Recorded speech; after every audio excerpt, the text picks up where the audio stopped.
Hello అండి, అందరికీ నమస్తే. ఈరోజు పప్పుచారు తయారు చేస్తున్నానండి.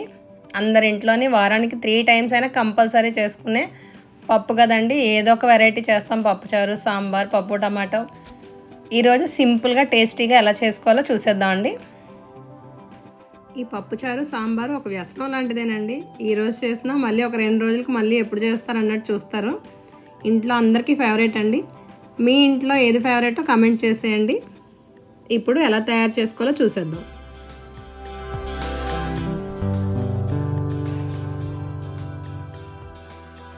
ముందుగా ఒక గ్లాస్తోని పప్పు కడిగి నానబెట్టుకోవాలండి. కందిపప్పు ఇది.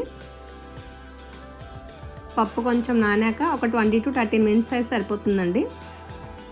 ఇక్కడ చిన్న టమాటోలు 2, ఒక పెద్ద సైజు ఆనియన్ తీసుకున్నానండి.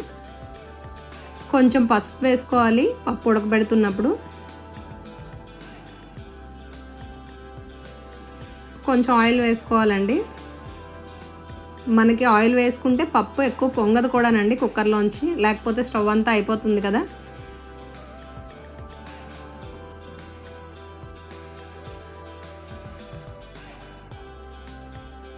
ఇప్పుడు కారం వేసుకోవాలండి. 1 స్పూన్ కారం సరిపోతుంది. మనం మళ్ళీ పప్పుచారు చేసుకునేటప్పుడు వేసుకుంటాం. మనం కుక్కర్ విజిల్ పెట్టేటప్పుడే పెద్ద నిమ్మకాయ సైజ్ అంతా చింతపండు నానబెట్టుకోవాలి.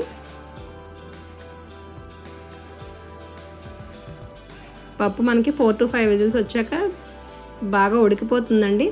దీన్ని బాగా మెదుపుకోవాలి.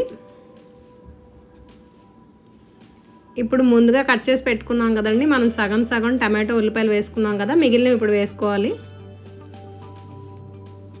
6 పచ్చిమిర్చి తీసుకోవాలండి. ముందు ఇందాక 3 వేసుకున్నాను, ఇప్పుడు 3 వేసుకోవాలి.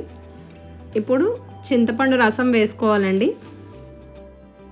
మనకు పప్పుచారు పలచగా చిక్కగా ఇప్పుడే చూసుకొని వాటర్ యాడ్ చేసుకోవాలండి. ఇప్పుడు సరిపడా ఉప్పు, ఇందాక కారం కొంచెం వేసుకున్నామండి. ఇప్పుడు కావాలంటే కొంచెం కారం స్పైస్ చూసుకొని యాడ్ చేసుకోవాలి.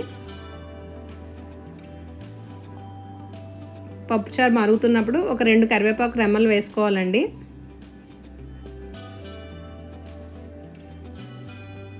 ఉప్పు కారం మనం ఇప్పుడే అడ్జస్ట్ చేసుకోవాలండి. ఏమైనా తక్కువ అయితే వేసుకోవాలి.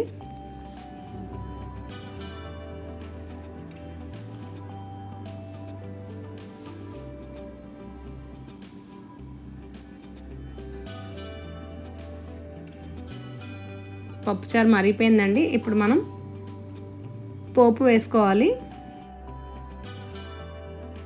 ఇప్పుడు స్టవ్ మీద కళాయి పెట్టుకోవాలండి. కొంచెం ఆయిల్ వేసుకోవాలి. పప్పుచారుకు మరీ ఎక్కువ ఆయిల్ ఏం పట్టదండి. 3 స్పూన్స్ ఆయిల్ వేసుకోవాలి. దంచి పెట్టుకున్న 7-8 వెల్లుల్లి రెబ్బలు వేసుకోవాలండి. మనకు పప్పుచారుకు మంచి ఫ్లేవర్ ఇస్తుందండి వెల్లుల్లిపై. ఇది బాగా వేగితే ఇంకా టేస్ట్ ఉంటుంది. పోపులు వేసుకోవాలండి. ఆవాలు, మినపప్పు, జీలకర్ర కొంచెం ఎక్కువ వేసుకోవాలి.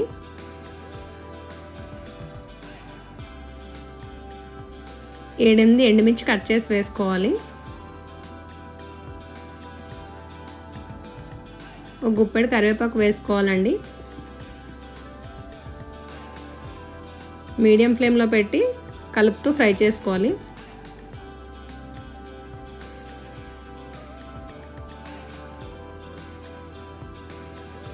ఇప్పుడు కొంచెం ఇంగువ వేసుకోవాలండి.